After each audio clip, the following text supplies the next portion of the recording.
you, Kyle. Well, welcome everyone. I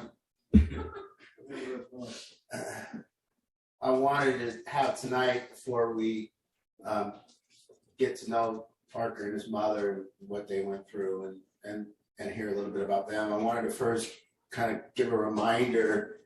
Like I always say, we kind of live down here in a lab. We live in a laboratory. It's like a big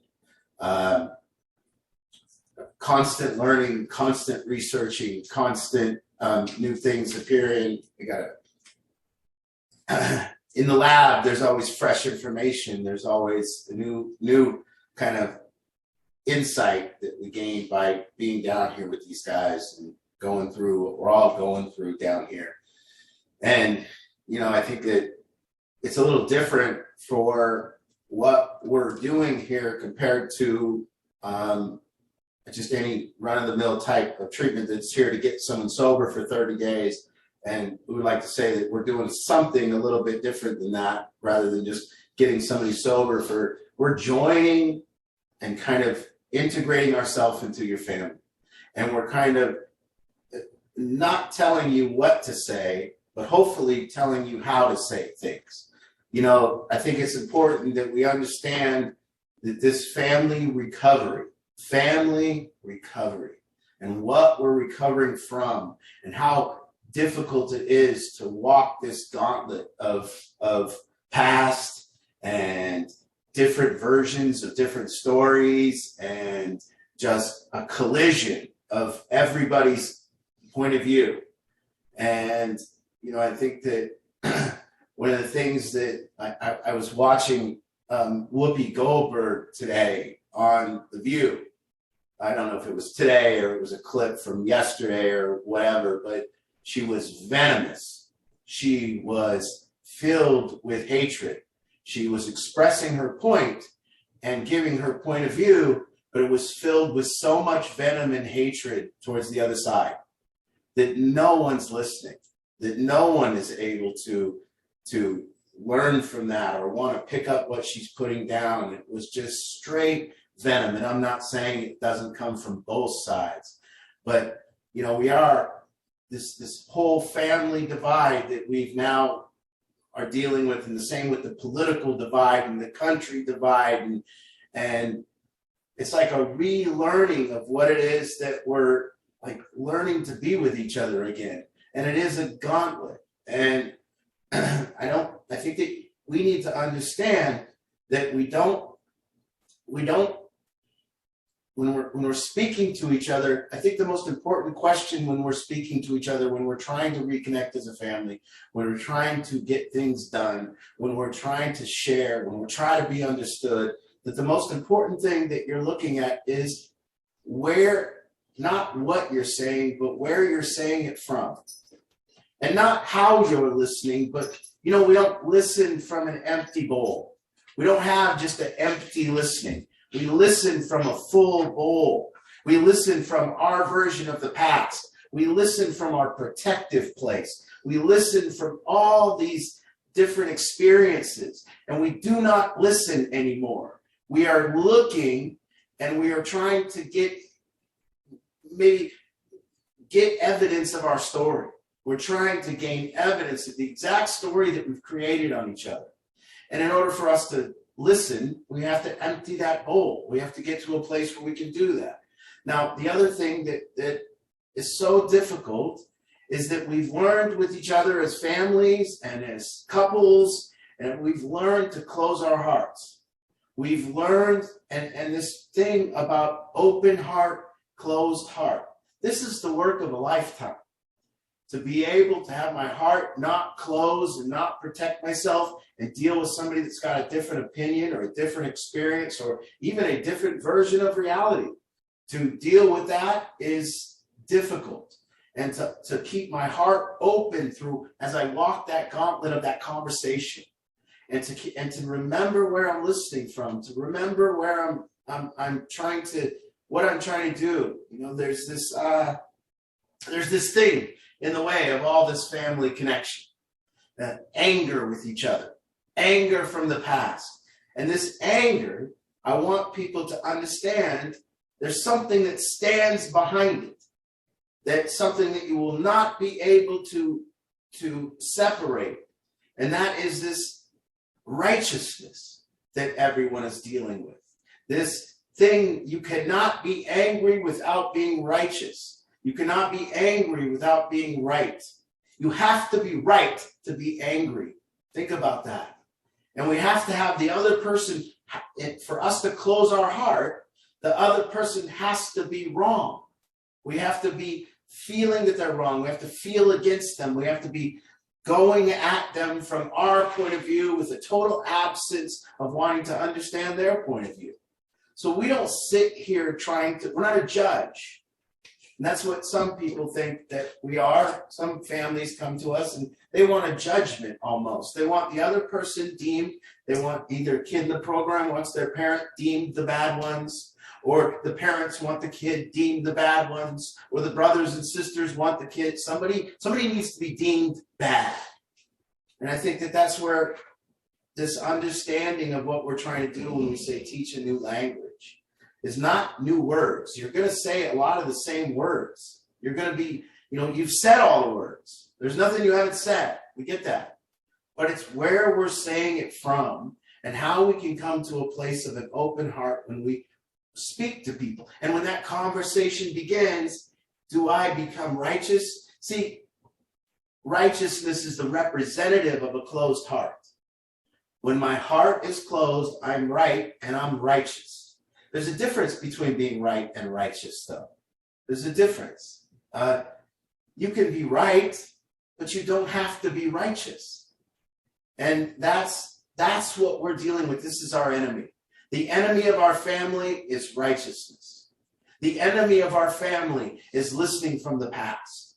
The representative of righteousness coming out, this nasty side of ourselves. Just everyone picture yourself when you're being righteous. Picture yourself when you're being right and deeming the other person wrong. And this is our enemy. This is what we're doing. And there's so many families that have gotten over this. And there's so many families that haven't reached this yet. There's families that have gotten over the past and over the righteousness. That even might be with somebody still in active addiction. I know that Dershes have done so much work that they've gotten over it.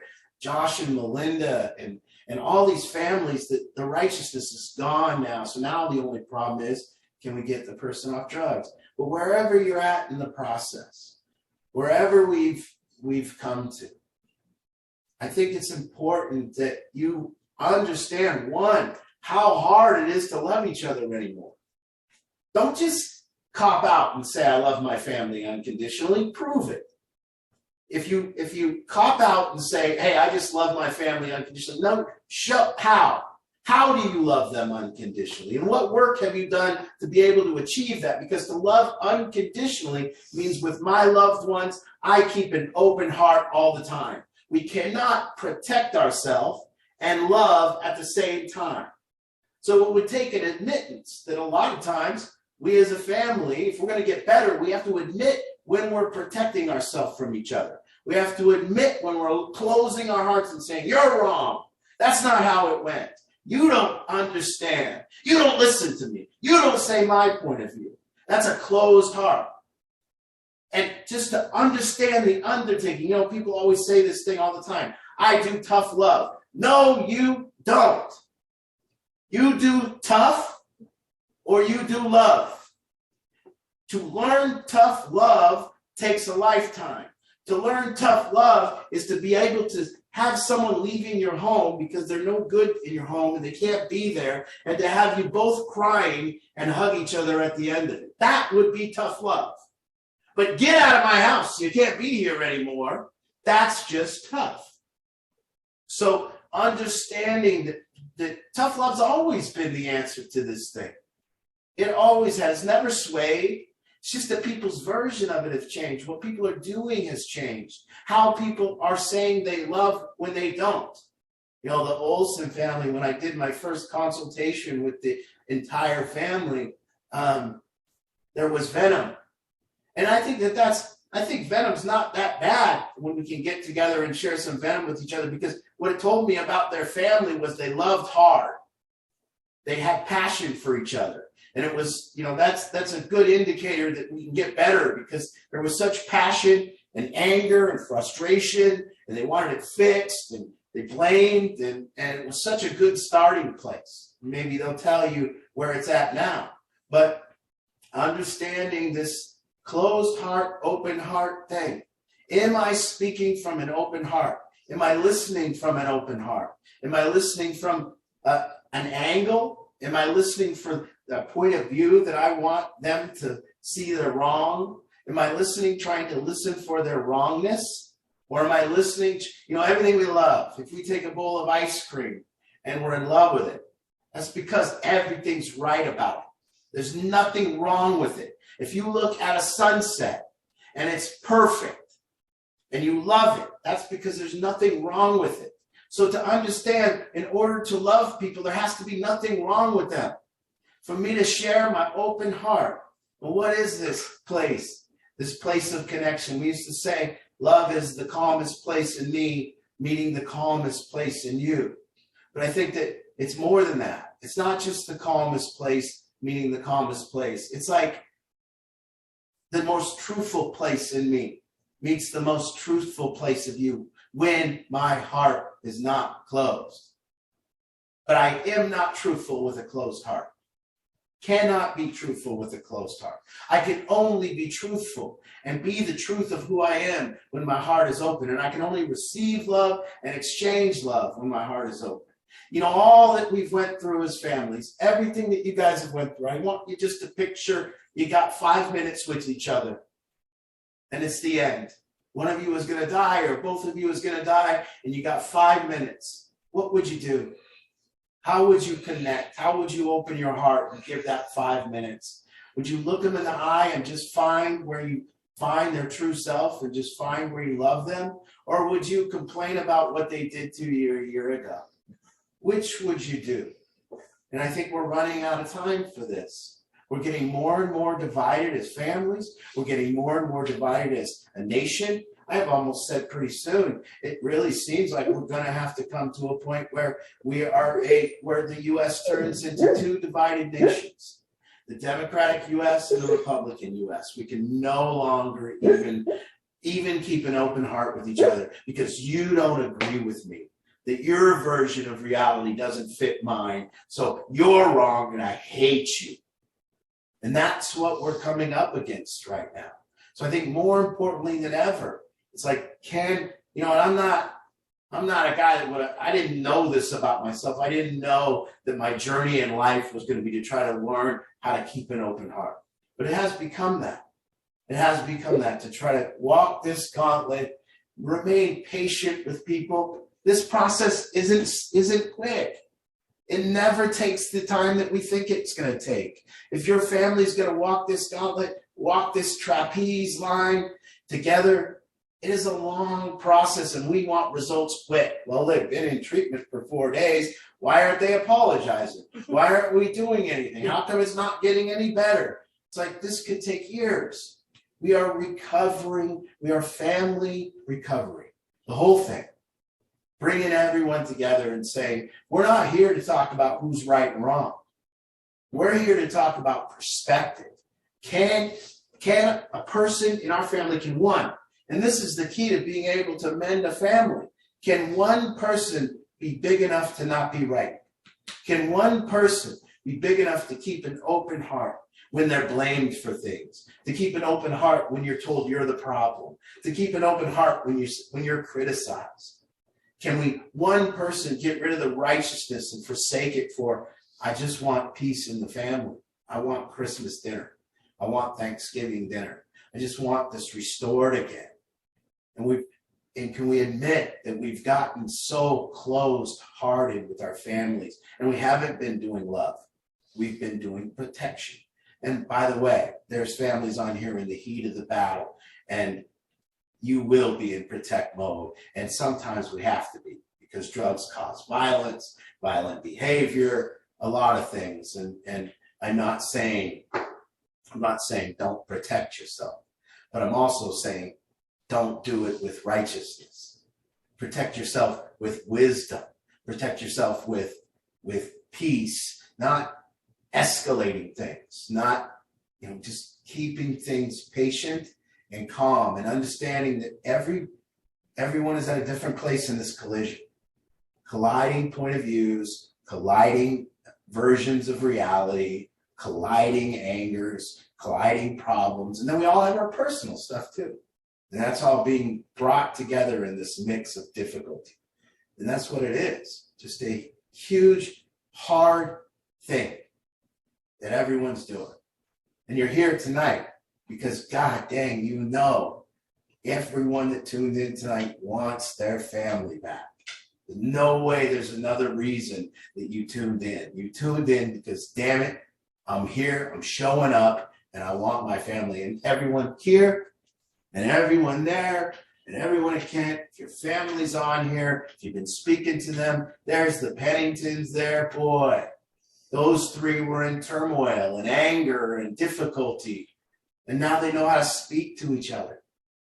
Now they're all three watching Solution Group. This is our finest hour of what it can mean when we do full family connection. So we're going to take a few questions or comments on this, and then we're going to get into we're going to have Parker tell his version a little bit, and Yvette tell her version a little bit. We did not warn her of that. She had no idea of this. Yeah. This was on the fly that he just said that. Yvette. Yeah. So and then we're going to open up for you guys to ask questions because we want to see this in action. And by the way, Parker's the worst. He was the worst, the most difficult client that we've had. Parker trouble. The Parker, the Parker journey that we all went on. It wasn't easy. So, but first, let's go ahead and open up to a few comments and questions. Maybe meet some new people, and then we'll get into this. And we're gonna have a good 45 minutes.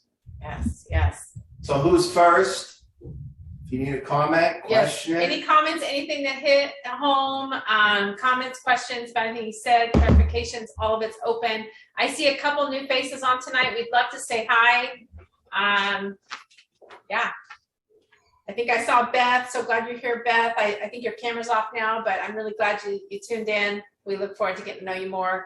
And there's a gal, Motorola. I don't know her name. I see her face. I don't recognize her. Oh, okay. Oh, Joshua's mom. Yeah, awesome. Awesome. Oh, hi, Jill. Glad you're here. Do you see her at the bottom here? Yeah, great. Is she Ohio or what state? What state? Minnesota. Minneapolis. Okay. Great. So if you're new, you want to introduce yourself, or if you have a question, one of the questions should be, how do I keep an open heart? How do I do this? Yeah. This should be like, how do I achieve this? This is crazy. So who's first? And there's a raise your hand feature. Let me actually do it here real quick. There you go. Raise your hand feature on your device. You can just raise your hand, or you can unmute yourself and get my attention. That works too. It looks like Jim. Is that you raising your hand? Great. Hey, yes. Jim. Hey. Can you hear me okay? Yes. Hi, my name's Jim Freitas. I'm Hannah's dad. And this is our first time. Well, I guess we kind of sort of visited another call, but first time since Hannah's been there in Las Vegas. And I want to say hi to Hannah. I want to say thank you to the team. I really appreciate all the help. And I want to introduce my wife, Lori, and my daughter, Jessica, also online. Lori and Jessica. Hey, yep. Hey, guys. Jim just take his glasses off. And then who's? I keep losing Laura. Oh, there she is. There she is. Oh, okay. Okay. There she is. Hey guys. Hi, Grandma. Oh, you're muted, Lori. Oh yeah. My mom's here too. My mom's here and my aunt is here, so we're all kind of doing right it. on. Yeah. Lots of support going on. Right on. Good to see you guys. Glad you made it on. Johnny, your name's too. Don't call. Yeah. Okay. All right. Thanks, guys. Thanks for saying hi. Yeah. Hi, guys. All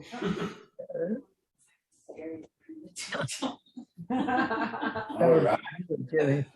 I think people want to just dive in. Okay. I think people just want to dive in, and we can save if anything pops up that was about the topic, we can at any time later. But I think they just want to dive in. I think a lot of people were really excited to hear.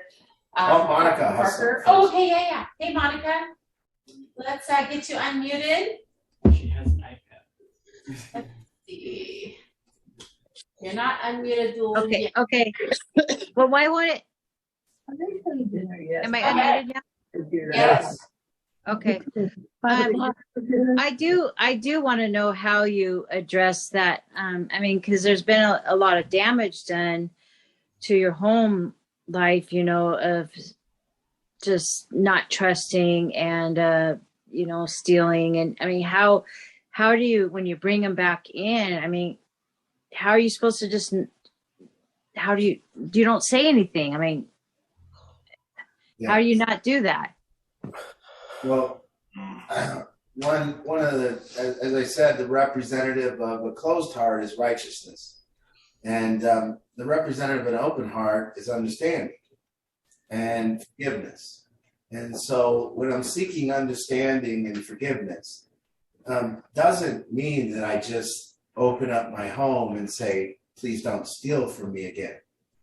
It means having an open heart has nothing to do with what you're doing.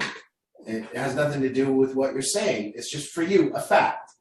Right now, before I go into this conversation, before I say something, before we talk, is my heart for them or against them? Am I against them and protecting myself? And I'm trying to prove to them by my words why they're wrong and I'm right? Or is my heart open and I'm seeking understanding? So, because with understanding comes forgiveness. When we are righteous, we don't understand the other person. We can't believe how they could behave this way. We can't believe anything. So with Whoopi Goldberg, she can't believe how the other side's point of view, how they even think that way, how they're so crazy. And she's so right. Well, why doesn't she try forgiveness and understanding? Why doesn't she try to understand that this other side that you're talking about isn't stupid, mean people? It's a colliding perspective. It's a different viewpoint that they attained by living a different life than you did. And in order for me to forgive that, I have to understand that. And in order for me to have understanding, I need to have my heart opening back up. And the moment my blood pressure raises and my heart begins to close, I'm useless. I'm just useless. So it's not about what we do. It's about whether we're doing these things. Doesn't mean I open up my home and go, I come on in and steal what you want. I know you're high, but no, it's not like that. It's like, dude, I can't let you in right now. You're high. I just can't have you in here. I want to let you in, but I can't. Understanding that. So, we don't mention enough on here about forgiveness. We don't mention it enough, but it has to occur. You imagine not forgiving each other? The moment you had that 5 minutes left, the moment you had 5 minutes to look into your loved one's eye for the last time, you would be in forgiveness. You would forgive immediately. You wouldn't be bringing up all this stuff. You wouldn't even think about it. Allison? I'm just curious, does it have to be, I guess for me, it's not that I don't forgive Kate. I do. She's my kid. Is there a requirement of an accountability? I guess that's where I'm like, you own it and you say, yes, I did it. It was a crappy decision. Then I feel like you can pack up and move on. It's when they like dig a hole and say, I didn't do it. It didn't look like that, or get into the semantics down the weeds of what actually happened. I have a difficult time where you can't just take ownership for a crappy decision and then move on. Great question. And I think what you're looking for will not be found. And so it leads me to talk about how this will not end up going down, by the way. So if we're all trying to connect as a family, I think if we're trying to connect through this pipeline of acknowledgement, that I won't be free until you acknowledge your wrongness and own up to it.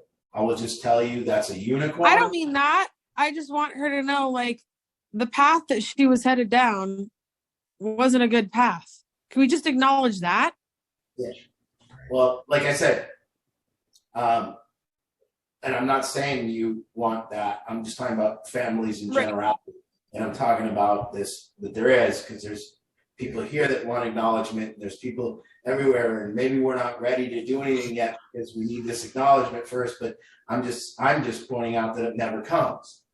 And if it does come, it's when your heart is open to that person, and it's later on. It's not going to come to release you. It's not going to come to say, yes, it's just not going to happen. And the kids here, the parents aren't going to acknowledge it. You're not going to get it. You might be waiting for it. You might be hoping that your parents acknowledge they did something wrong, or they didn't treat you right, or you might be waiting for it. You're just not going to get it. Because maybe it's not true. Maybe it's colliding perspectives that are not understood. Maybe it's not wrongness. Maybe it's not hatred. Maybe it's not mean. Maybe it just comes out that way. And that's why we collide. And so the answer still is not to try to get that, but to I spent a long time trying to convince people, just listen to what I'm telling you. You're wrong. If you could just listen to me, then you would understand how you're wrong, and then we could move on. It just never came. And then I had to But get Art, how do you keep your heart open when you're just exhausted and pissed off with the whole thing? It's dumb. well, because I think that you have to play a different game. I think the game becomes the game of keeping your heart open. Then you're not playing the game of trying to fix the other person, and you're not trying the game of figuring this out for them. And it's not about that. It's about getting to a place where you can't deal with the anger, the frustration, the resentment, and you can't live that way anymore because it's too heavy on your heart. So you get to a place where you go, I need this forgiveness, not for them, for me. I need to understand them and seek to understand them, not for them, for me. Because the more I understand about another culture, another person, another political party, the more I understand, the less righteous I am. So you can be angry. Everyone can. I'm just saying, let's talk about tonight whether your heart is open or it's closed. And it's good, Allison, to get to a place where you acknowledge, with my daughter, my heart's closed. I'm pissed. And that's good because it's honest. And now we know what we could do. We go, okay, well, we got to quit protecting ourselves from each other. Try to get our heart open on both sides. And we do this work together. But some families come and just fake it. Oh, no, I love my loved one. Well, then I look at the text of what they're saying to each other. That ain't love. And I see how they treat each other. That ain't it. So better to have a closed heart and just admit it than to have a closed heart and fake it. And say, no, I just love them. No, this is not love right now. This is anger, hatred, resentment. None of that is love. So, long journey. And those acknowledgments that we all make, I just want y'all to know they come deeper down the road. They just come further down the road. They don't come in the first 30 days normally. If they do come in the first 30 days, I would be very cautious of those. I'd be very cautious of people that come to you with their apologetic ways and act like they're taking responsibility for everything and they got 14 days sober. I would be cautious. I would say, wait, they're just doing this as a ploy or whatever, because it takes a long time in this process for them to forgive you and you to forgive them and you to understand them and them to understand you. It's huge. You might answer this answer. So I have a question. Can you hear me? Yes. You can. Okay. Yes. Well, I feel like we're new to this, so we're learning, and I'm listening, and I hear a lot of really cool cool things. One of the things I loved that you said in the beginning, Art, was you want your daughter back. You want that relationship back. And I do. And we all do, you know, Hannah, you know that. We all want our relationship back. And I guess the question the gal earlier too was saying is that we want to forgive. We want to move on. Before alcohol, Hannah, you know, was an amazing human being. So once we know we have Hannah back, it's going to be, we feel like it's going to be awesome. But then there's that feeling of when do we know we can trust? Hannah's still an amazing human being. But She is. Sorry, Dad. She is. She is. And so, no, I'm sure they're finding that out right about now. But just when do we cross that place where we feel like we can totally not just open our hearts, but actually trust again, completely trust. Well, let's take trust out of whether our heart's open or not. Okay. That trust thing, you got to watch out because trust is tricky.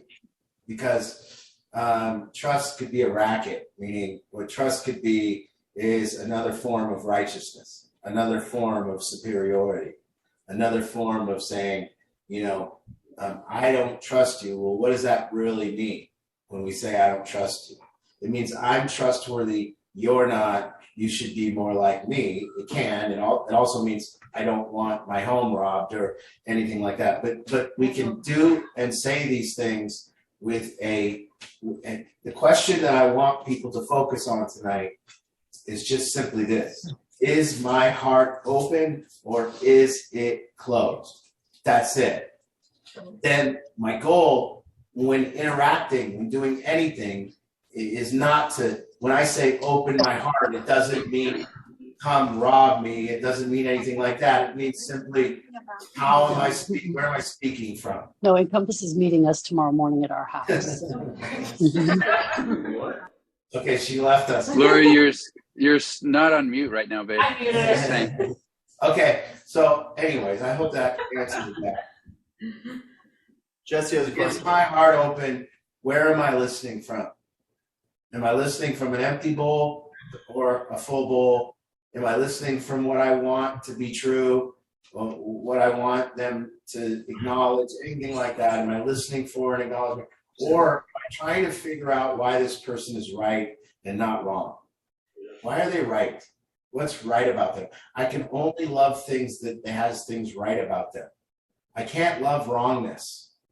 And I want to be in love, so I can't love wrongness. I have to love when the thing is right. I can't make it wrong to love it. Jesse has a question. Go ahead, Jesse. Jesse? Oh, can you hear me? Yeah.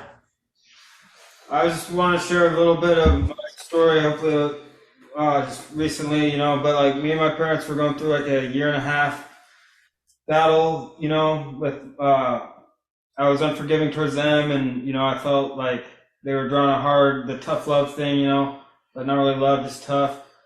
So there was like a wall up between us, and even when I got sober for 3 months, they tried to rebuild like a connection, you know, like a conversation. And I was still, even 3 months sober, it wasn't about the time I'd clean because I was still holding on to that resentment that I carried on for like, you know, for 1.5 years. So we were in kind of like a gridlock, you know, of me wanting them to admit that they were wrong, and, you know, I don't know what their perspective was. But definitely, it didn't matter me sober or not. You know, the gridlock was there with their relationship. And then I went out and used, and then for like a week, and then I was reached my low point, trying to bounce back. And I texted them, kind of crying, like, I need to be around people. I don't want to be doing this alone and everything. And I was really worried that they were gonna keep that tough love that they've held up, you know. I was really worried they were just going to say, you know, well, you know, do it, go to a state detox thing or do whatever. But like, I just really needed to be around people. And I'm so thankful that they let me, you know, not that they've been a revolving door. They didn't want to be a revolving door for, you know, for all this using forever, but they let me spend a week there. recovering. And then after the week, you know, we agreed I'd come back here. And thank you, Mom and Dad. There you are. But you know, they cleaned up my poopy pants, and but seeing them take care of my dogs and my son and me being incapable to take care of them, and seeing how happy my dogs are and my kid. You know, he runs and hugs my mom and hugs my dad, and just they're taking such good care of him. And that week just was perfect, you know, for me just to see them and be around that. And now here I am recovering again. But yeah, thanks for having an open heart with me. That I really needed it right there. So it's good timing, you know. It hasn't been like that all year long, you know. So it's like there's that balance between, you know, not letting somebody in all the time, but like also not being cold-hearted 100% of the time. Good timing, I guess. I want to point out also, Jesse, that you did what you said you were going to do. Then you went to their house, you didn't use drugs, you battled and won, and you did what you said you're going to do. And that's different because they had an open heart and the timing was perfect because you did what you said you were going to do.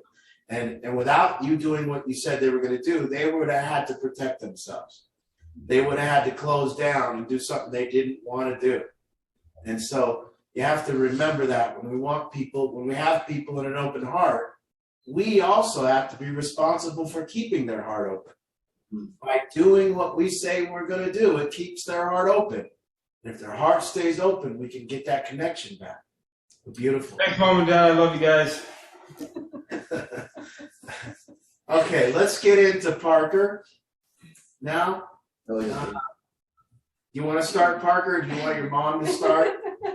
I You can guys start. didn't even know. So let's get Okay, our go ahead, break. All right. Are we starting like pre-battlefield or post-battlefield, or Sure, just give us a Oh, brief okay. history before you got here. a synopsis? Okay. Yeah. All right. Well, I started doing drugs when I was like 14 or 15, right? And I started doing hard drugs when I was about 17. And then as soon as I was 17, it was off to the races, right? And it could be pretty much summed up by just the normal shit, right? For 10 whole years. Jails, institutions, dying a lot. I can't like figure out how to do drugs and not end up in hospitals like all the time. It's happened here too. So like, you know, lots of ambulances and lots of treatment centers, right? So before I got here, it was I can't even keep track of how many treatment centers I've been to. It's somewhere like anywhere between like, Mom knows. Yeah. 12? Yeah, there we go. 12 treatment centers. Okay. Yeah, Mom knows. See, it's hard to keep track when you get into the double digits. You know? Yeah. So before I got here, it was a lot of treatment centers, right? And it was a lot of failed attempts, you know? And it was a lot of like state moving and like trying to figure out ways around, you know, getting this thing figured out without actually looking at myself and what I'm doing wrong. Does that make sense? It was always the state I'm in, the people I'm around, you know, things I need to change that weren't me. Does that make sense? Right. Yeah. So it was, you know, I just need to get out of Washington State, tried to move to Oregon for a little bit, then California, and none of it ever worked. Right. Because I still brought me with me, you know, and like I go a little bit, I get resentful at a situation, I let it consume me. And then I get loaded, right? And it's been just the story for 10 whole years. And sometimes I go out for a day and sometimes it's multiple years and there's no telling what it's going to be. Does that make sense? Yeah. Like when I use drugs, there's like just no telling what's going to happen. You know, I could come to my senses in 24 hours or I could come to my senses in 2 years. It's been both, right? So like using drugs for me is extremely dangerous because I just don't know what it's going to happen. And I've like died a few times. Right. So there's just no telling. Right. So that was 10 years before I got here. Right.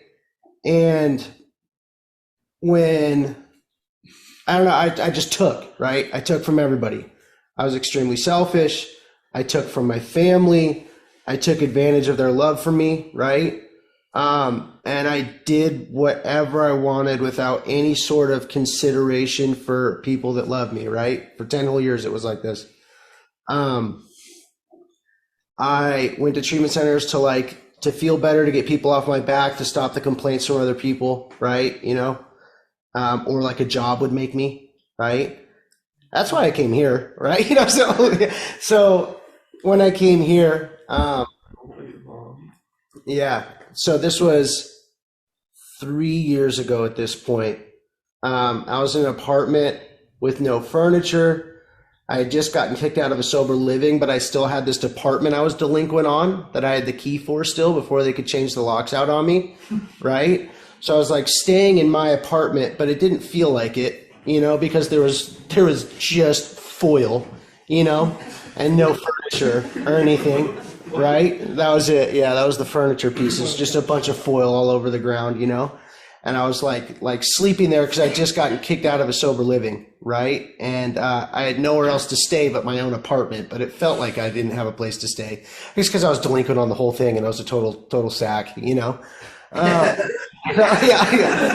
Yeah. And so I had basically gone to work and I was like pretending like I wasn't loaded. There's these little naltrexone pills that basically just zap all the opiates out of your brain, right? Like you take it and you immediately go into detox and start throwing up, right?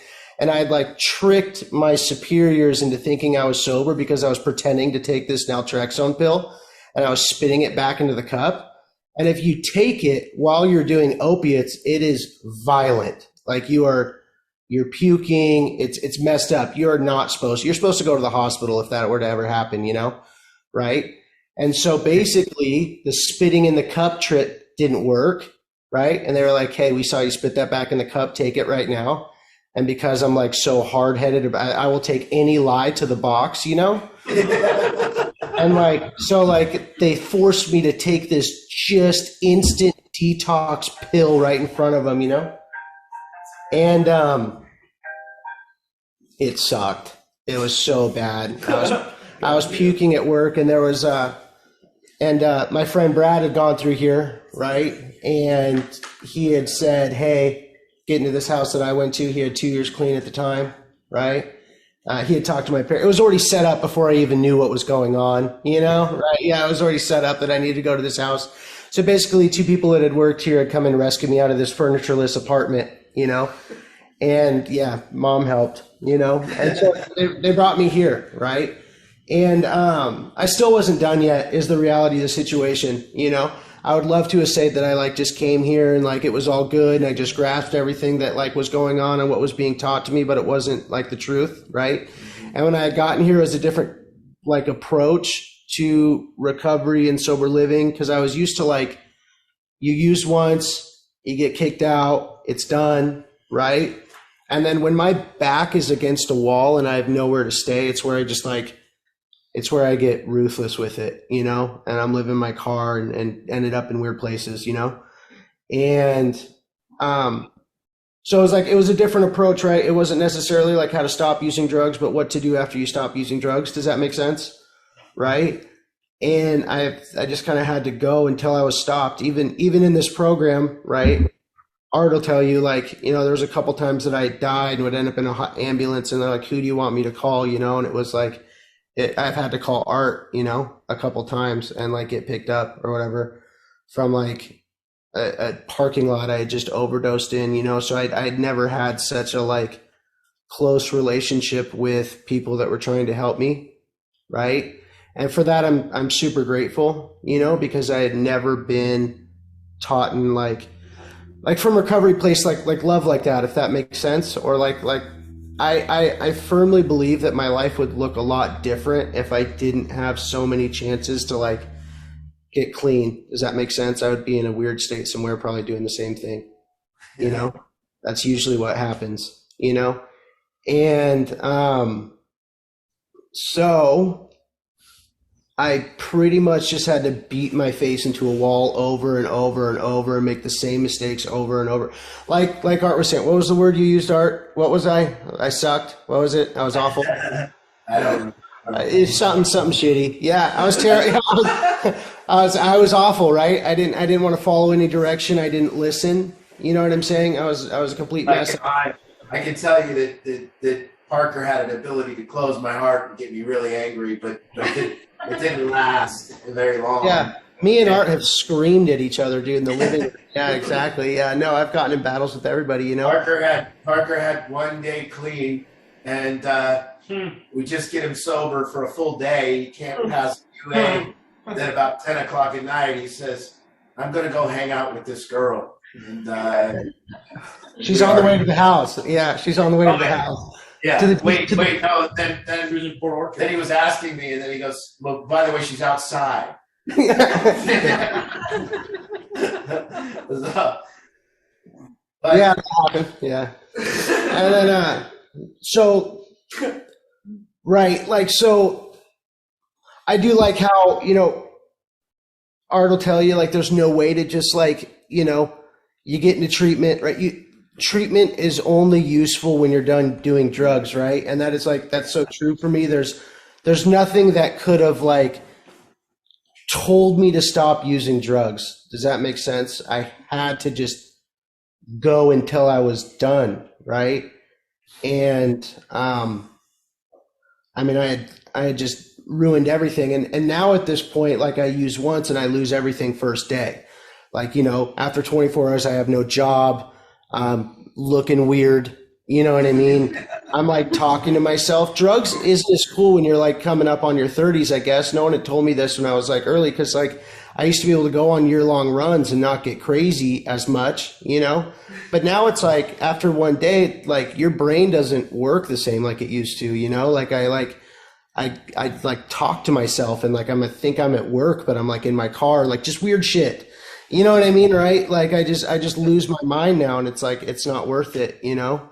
And I think so like where I really benefited this time, something happened like a year and a half ago, I would say, right?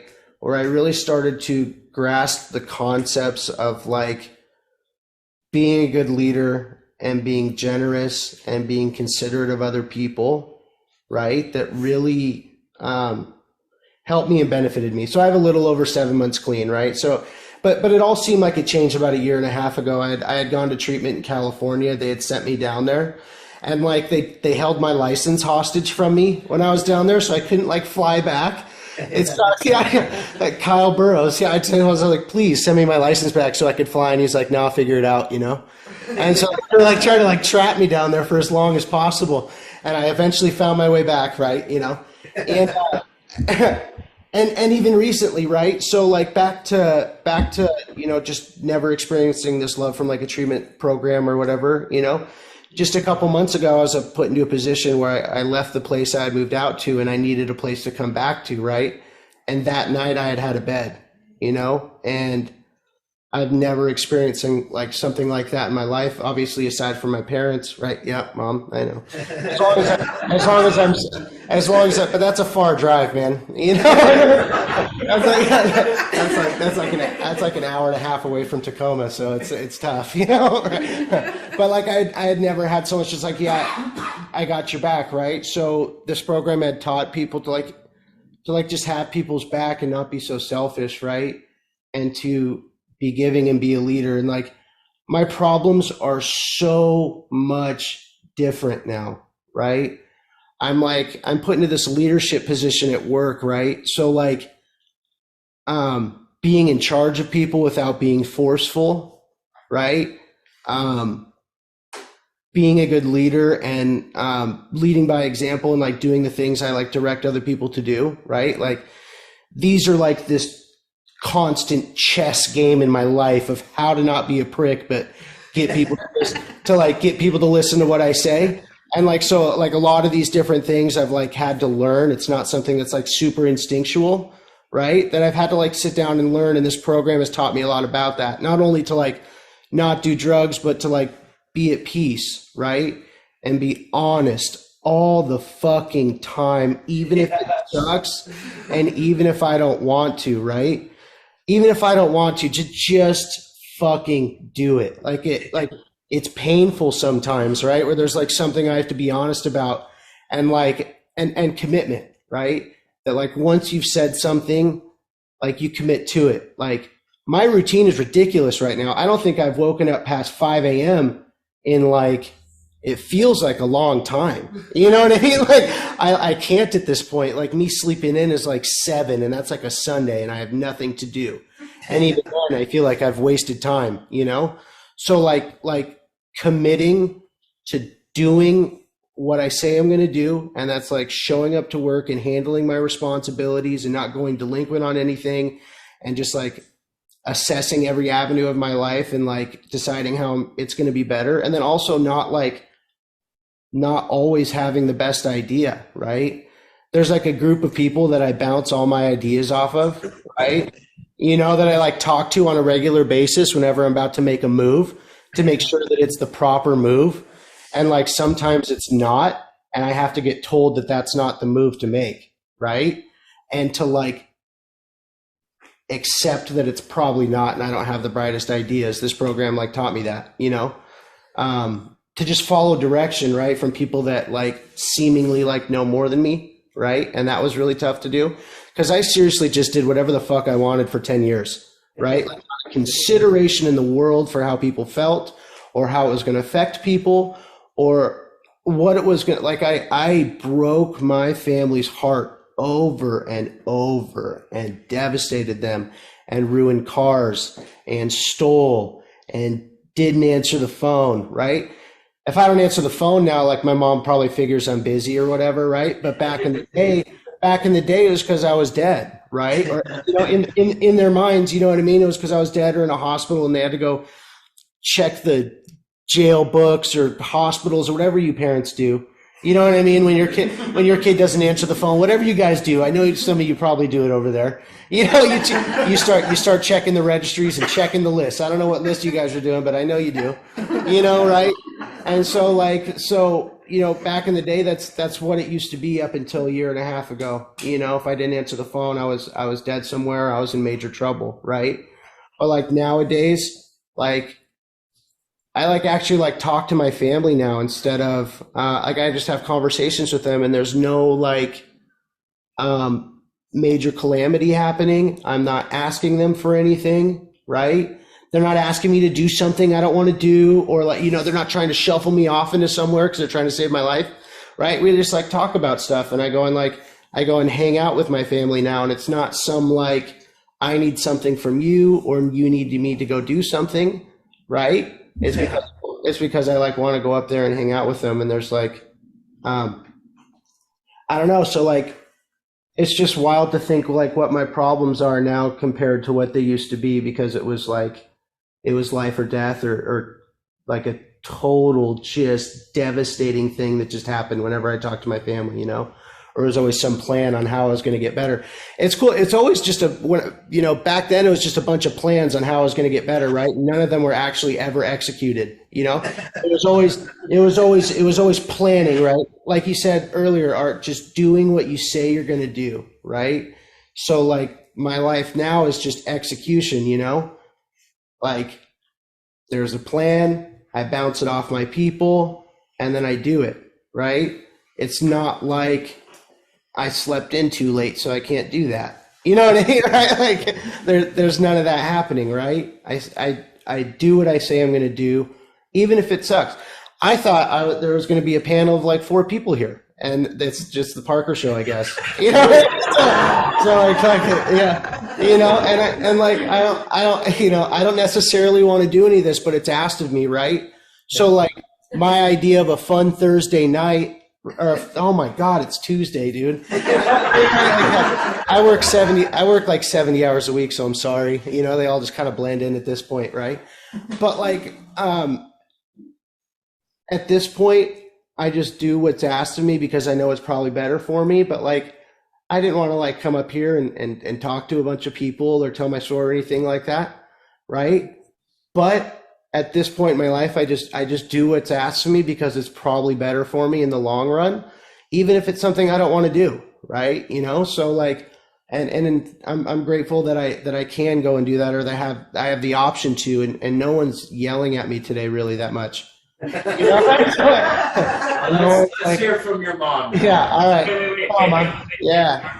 Life's good, you guys. Yeah. Parker, we're gonna need you to do a few nights of night watch. Yeah. Okay. All right, brother. You got it. They can come over to Milton, dude. It's all good. Yeah. All right, guys, I knew that. Yeah. I want to start and say, There we go. Yeah. I know, sorry. I know. Okay. You can't help it. I'm really proud of you. Thank I'm you. really proud of you. As you said, 12 years. We've been doing this for 12 years. This is the first time I've heard my son talk. So for you new parents out there, you don't know the time, but you're really grateful when it comes. And sometimes you just gotta wait a long time. And but when the lights come on in those eyes of that beautiful person that you love, you know it. It was funny. I called my son over the weekend. I called Parker over the weekend and I said, "What are you doing?" He goes, "I'm sick." And I go, "You are? What are you sick with?" And he goes, "I'm just sick." And I go, "Honey, there was no insinuation, right?" But that's what I did. I go, "Honey, there was no insinuation on that one. I truly just wanted to know how you feel." And we've grown together in that. We've started a very different, wonderful relationship. We had a conversation a couple weeks ago, and I said, "Parker, our whole relationship has been based around one thing. And it's time to base it around everything but." And Parker immediately stepped up to the plate. I didn't ask him. I didn't say anything. Stepped up to the plate. And the couple weekends in a row, I had the best Mother's Day I have ever had. And that was my son. He planned the whole thing. We all got together. We had the time of our lives on Lake Washington. The weekend before, he came and picked me and my husband up and his brother. And we went up to see the tulip fields. We had a great time. All initiated by him and not orchestrated by me, because that's what Parker lived with, is I orchestrated it all. Because that's the only way I could see him. It's the only way I could know he was alive and that he was breathing. Art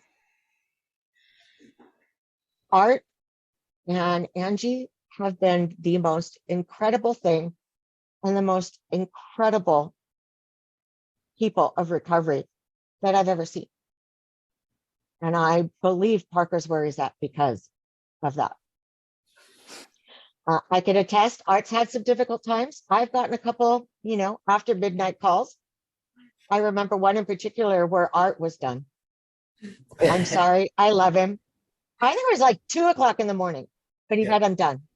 I can't." And and I was like, "I get it. I understand. It's okay. I get it." He called me 4 hours later. "I'm not really done. All right, I got this now." Been there. We've all been there. I have to say I haven't done everything right. I think, Yvette, you're one of the only mothers that I've actually had to call so that I could vent.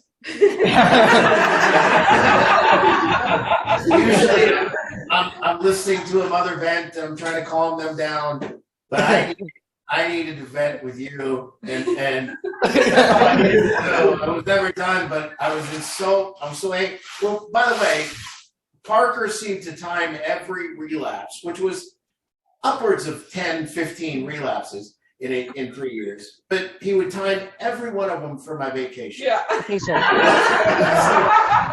So every single time I was trying to enjoy a nice dinner, a vacation, whatever it was, and Parker, every time I'd go on vacation, I would tell him, "Please let me have my vacation." He'd always go, "Yeah, got you, Mark." And then he left.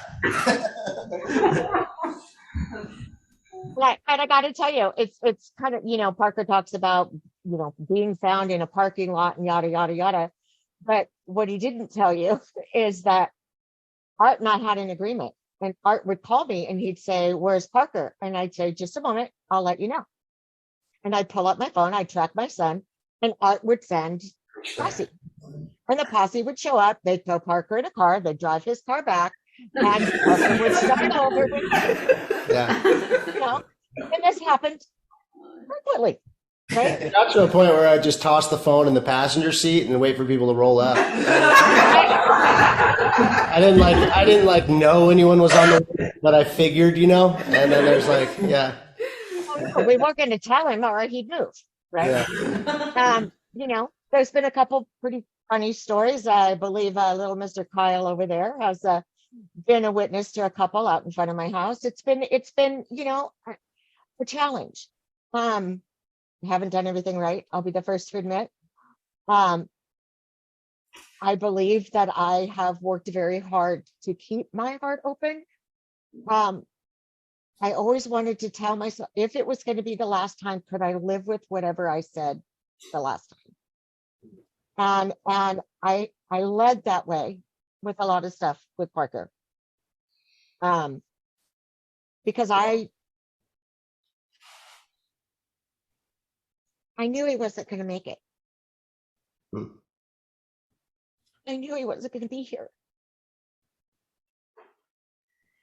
And because of who he is, and because of the people he surrounds himself around today, he is.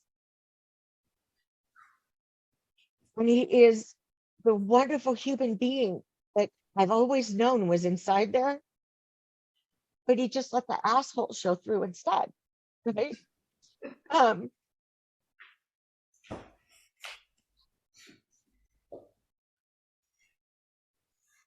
I tell myself, and I've told myself for years, and parents, it's hard to do, but sometimes you have to be comfortable with being uncomfortable. You have to suck it up and live with it, because there is no timing. There is no timing. But I can't say I wouldn't change a thing, because there's a lot to Parker's story. You know, there's some pretty funny stuff. I'm not funny stuff. But the one thing that I've tried to always do is continually educate myself in anything and everything, so that I can have a better understanding of who he is, where he's at, how his brain is working in those times of crisis. He's got a brother that's 14 months younger than him,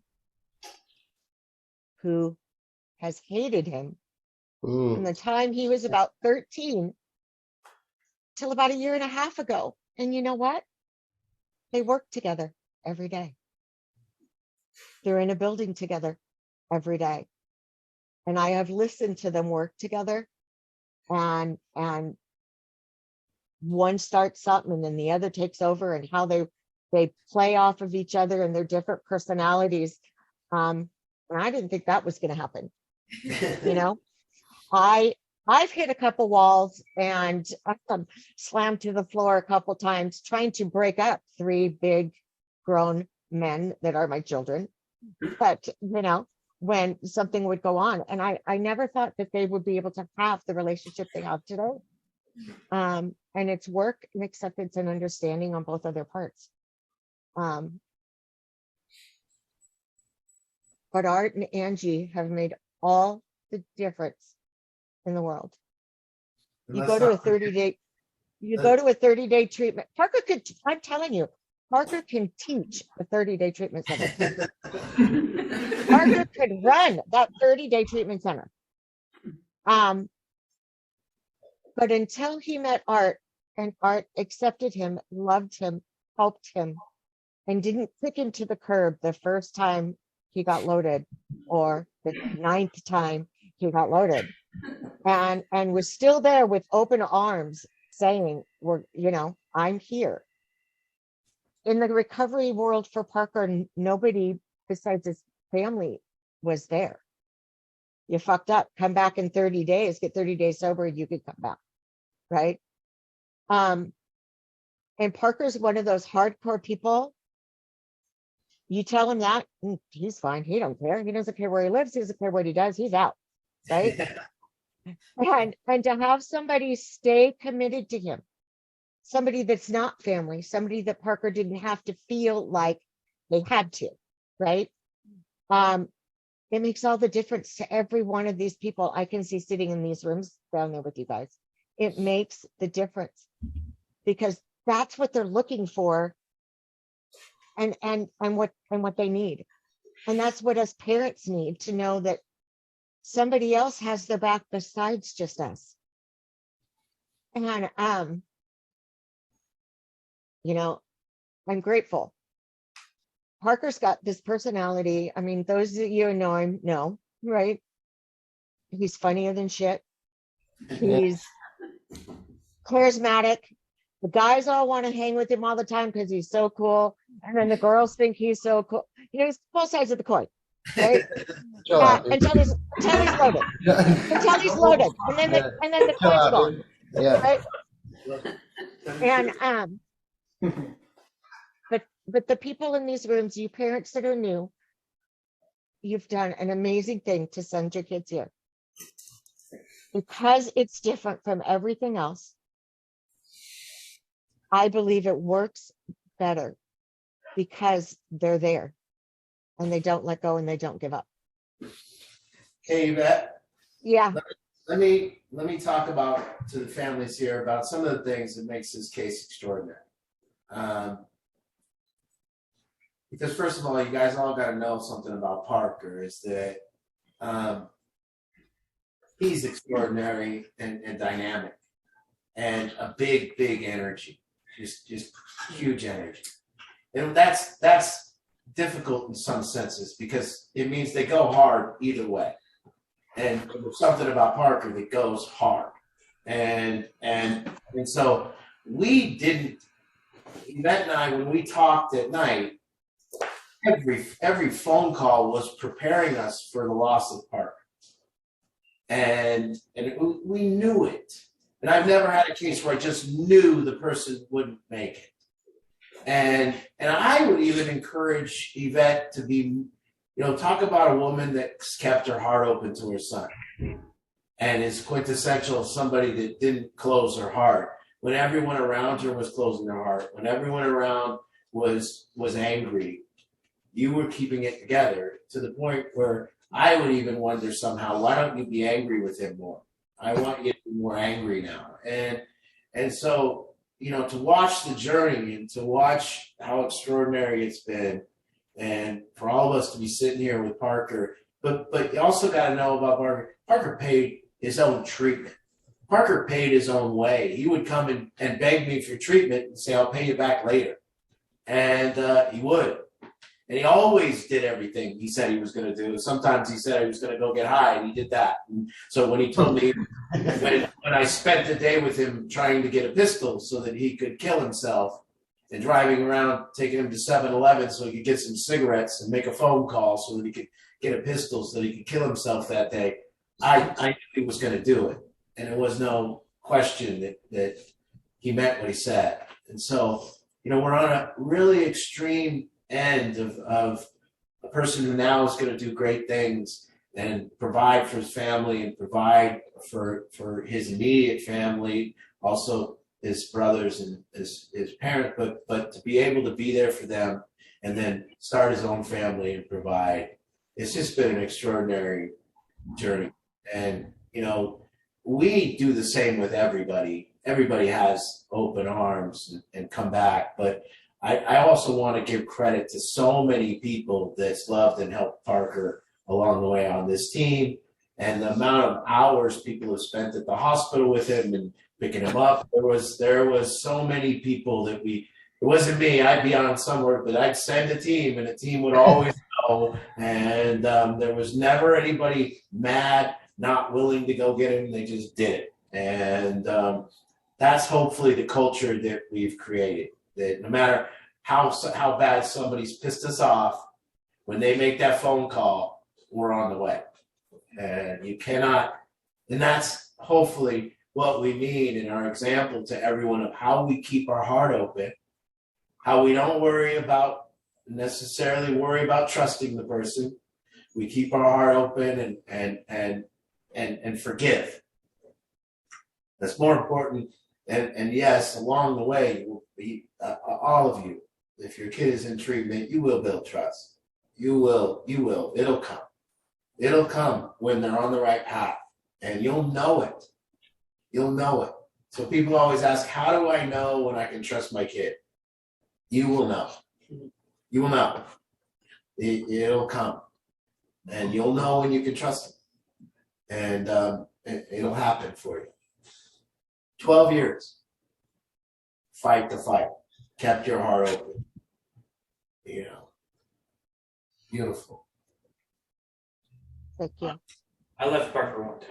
I didn't stay. Oh, Kyle said he left. You had every right to leave Parker that one time. Although I truly wish you would have taken him. It would have been a far better thing if you would have just taken him that night. Yeah.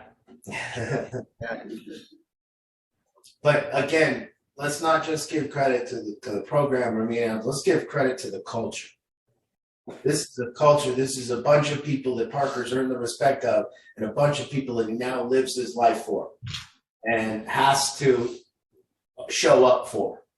And this culture's made it really something for a lot of people. And a lot of people in that room in Kent and here, we show up for the culture. We show up for the tribe. And, you know, more than ever now, we need this culture, tribe.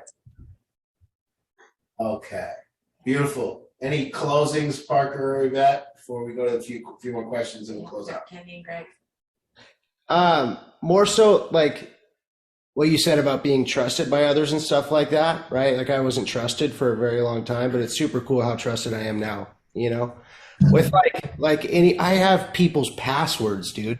You know what I mean? I like work and shit. I got people's passwords, right? You know, we've been doing this thing at work. We call it the spin wheel, right? Where we essentially it's different dollar amounts on this big Wheel of Fortune wheel. It says 100, 200, 300. And I work in sales, so we'll spin it and it'll land on 400, and you got to give that person 400.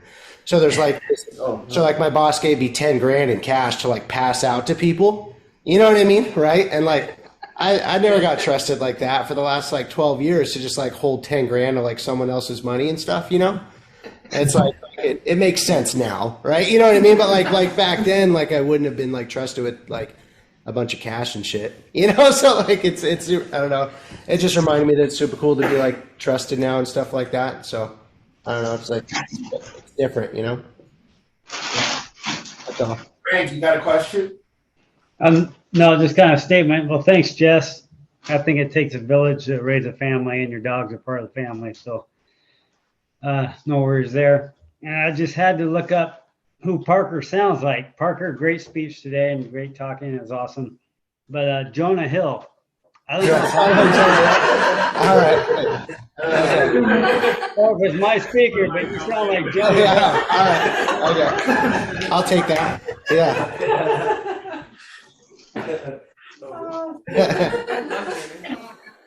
He's wonderful. I'm done talking. Hey, no more questions. Yeah. Well, thank you, Parker. Thank you, for sharing. I hope what you saw tonight did a little bit of work on your heart. I saw the tears tonight. I saw the crying, the emotion I saw here, and that's what we mean. Letting your heart come open and getting to this place in this journey where this is the goal. And maybe it was always the goal. Maybe the reason this showed up for your family was to teach you how to understand, to teach you how to keep your heart open. And I just want to remind everybody, it's a very simple process right now. As we're working on this, just is my heart open or is it not? And when do I get work done? You know how we fix a relationship? One conversation at a time. And it's not just one conversation where we argue, not one conversation where we blame, not where we try to find fault. It's one conversation in which somebody is seeking understanding or both parties are seeking understanding. These are the only conversations that matter. When we want to hear the other person's point of view, and we want to learn and share our point of view, and there's an exchange. Not an exchange of blame, not an exchange of anger, not an exchange of closed heart righteousness, but just simply, we're going to share, and I want to hear from you, and I'm just going to listen. And then you talk, then I'll talk, and we listen. And we share a point of view and try to get ourselves to a place where we can get a common one, where we can come to a common understanding. So again, we aren't just trying to get people sober here. We're trying for recovery. Family, full on family recovery where a person is going to independence, family recovery where independent people now are no longer dependent on each other, but now are in a relationship of equality. A relationship where it's not one helping the other, it's in a relationship of equality where we're all trying to connect. So it is always, and we never want to lose it. So everyone says, me and Angie this, me and Angie this. Listen, you don't understand how grateful we are for the opportunity to come into your families and get to see this and get to witness it. That's the life's work, and that's what has opened up our heart and keeps it open and keeps us both on the same page of not getting righteous and complaining. So every time we come and do this, it's an honor. I never want to lose the right to do it. I love it. No complaints about any of the work that we do. We love it, and thank you for the honor of letting us get to be part of your family. Keep tuning in, and we'll see you next week. See you next week. That was wonderful. Good night, everybody. Bye. Good night. Good night. See you moms in the morning. Good night. Good night.